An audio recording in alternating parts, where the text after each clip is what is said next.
بسم اللہ الرحمن الرحیم۔ ٹی جی سپیکس کے معزز ناظرین السلام علیکم۔ ناظرین محترم، ایک چھوٹے گاؤں میں ایک لڑکا رہتا تھا جس کا نام کیٹو تھا۔ کیٹو گلیوں میں چھوٹے موٹے کام کر کے اسکول اور گھریلو اخراجات پورے کرتا تھا۔ ایک دفعہ یہ لڑکا روزمرہ کے کام کی تلاش میں تھا، مگر اس کو کوئی ڈنگ کا کام نہ ملا۔ وہ تھکا ایک جگہ بیٹھ گیا، اس کو بھوک بھی ستانے لگی۔ کیٹو کو دل ہی میں خیال آیا کیوں نہ قریبی بیکری سے بند لے کر کھایا جائے، کیونکہ یہاں بیکری کا سامان بہت زیادہ ڈیلیشیس ہے۔ وہ بیکری کے اندر گیا تاکہ بن خرید سکے، مگر جب اپنی جیب میں ہاتھ ڈالا تو اس کو محسوس ہوا کہ اس کے پاس صرف ایک ہی سکہ ہے۔ اس کا معدہ بھوک کی وجہ سے تڑپ رہا تھا، مگر اس کے پاس پیسے ہی نہیں تھے کہ کچھ لے کر کھا سکے۔ اس طرح یہ بھوکے پیٹ ہی نوکری کی تلاش میں نکل پڑا۔ اس نے ہمت باندھی کہ اب وہ پیسے کما کر ہی کھانا خریدے گا، مگر ظالم بھوکے پیٹ نے کیٹو کو کھانا مانگنے پر مجبور کر دیا۔ وہ قریب ہی ایک گھر میں گیا اور دروازے پر دستک دی۔ جب دروازہ کھلا تو لڑکے کو کچھ سمجھ نہ آ رہی تھی کہ کیا کہوں، لیکن جو ہی ایک لڑکی سامنے آئی تو کیٹو نے شرماتے ہوئے پانی کا ایک گلاس مانگا۔ لڑکی نے اس کی بھوک کو بھی محسوس کیا۔ اس کے بعد اس نے وہ کیا جس کو جان کر کیٹو بھی حیران رہ گیا۔ وہ اندر چلی گئی اور واپس پانی کے گلاس کے بجائے دودھ اور ایک بن لے کر آئی۔ کیٹو کو شرمندگی محسوس ہوئی اور کہنے لگا کہ میں آپ کا یہ قرض کیسے اتاروں گا۔ لڑکی نے جواباً کہا کہ تم کچھ بھی نہ کرنا، کیونکہ میری ماں نے مجھے کہا تھا کہ کبھی بھی نیکی کا صلہ نہ مانگنا۔ کیٹو نے لڑکی کا شکریہ ادا کیا اور واپس کام کی تلاش میں نکل پڑا۔ لڑکی کے الفاظ نے اس کو ہمت دی۔ اس نے فیصلہ کیا کہ وہ اپنی پڑھائی ختم کر کے ایک کامیاب شخص بنے گا، جس سے نہ صرف اپنی ماں بلکہ تمام ضرورت مندوں کی مدد بھی کرے گا۔ دوستو، کئی سالوں بعد یہی لڑکی بیمار ہو گئی۔ مقامی ڈاکٹروں نے کہا کہ ایسا کیس ہم نے زندگی میں پہلی بار دیکھا ہے۔ انہوں نے کہا کہ ہم کچھ نہیں کر سکتے، لہٰذا لڑکی کو بڑے شہر میں علاج کے لیے بھیج دیا۔ کسی کو بھی اس بیماری کی سمجھ نہ آ رہی تھی، مگر ایک نوجوان ڈاکٹر نے اس بیماری کا علاج شروع کیا۔ انیشل ٹیسٹ کے بعد وہ رپورٹ کا انتظار کرنے لگا، لیکن جب اس کو مریض کے گاؤں کا پتہ چلا تو اس کو تجسس بڑھ گیا۔ اس نے فیصلہ کیا کہ وہ جا کر لڑکی کو ضرور دیکھے گا۔ ڈاکٹر لڑکی کو دیکھنے جا رہا تھا اور اس کے دماغ میں یہ بھی خیال گھوم رہا تھا کہ رپورٹ میں کیا ہوگا۔ جب وہ لڑکی کے کمرے میں پہنچا تو اس کو اپنی آنکھوں پر یقین نہ آیا، کیونکہ اس کے سامنے وہ لڑکی پڑی ہوئی تھی جس نے اس کو بہت کچھ سکھایا تھا۔ اب یہ لڑکی جوان نہ رہی، مگر پھر بھی خوبصورت ہی تھی۔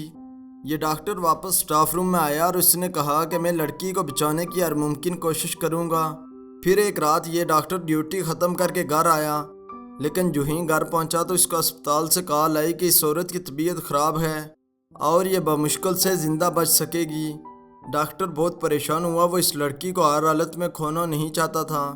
جب وہ اسپتال پہنچا تو اس نے دیکھا کہ لڑکی کا جسم کئی مشینوں کے ساتھ جڑا ہوا تھا۔ اس کی جلد سفید ہو چکی تھی اور اس کا دل آہستہ آہستہ دھڑک رہا تھا۔ ایک ہفتہ گزر گیا مگر مریض کی حالت بہتر نہ ہو سکی۔ ڈاکٹر کیٹو امید کھو چکا تھا، کیونکہ اس نے ہر ممکن کوشش کی مگر کوئی بھی حربہ کامیاب نہ ہو سکا۔ اس نے فیصلہ کیا کہ وہ اس لڑکی کو مشینوں سے آزاد کرتا ہے تاکہ مر ہی جائے تو بہتر ہے، کیونکہ اس کا یہ زندہ لاشا تکلیف میں ہے۔ اس سے پہلے کہ وہ مشینیں اتارنے کا حکم دے، اس نے محسوس کیا کہ لڑکی نے حرکت کرنا شروع کر دی۔ اس نے دیکھا کہ یہ لڑکی جینا چاہتی ہے۔ ڈاکٹر نے اب نئے سرے سے کوشش شروع کر دی۔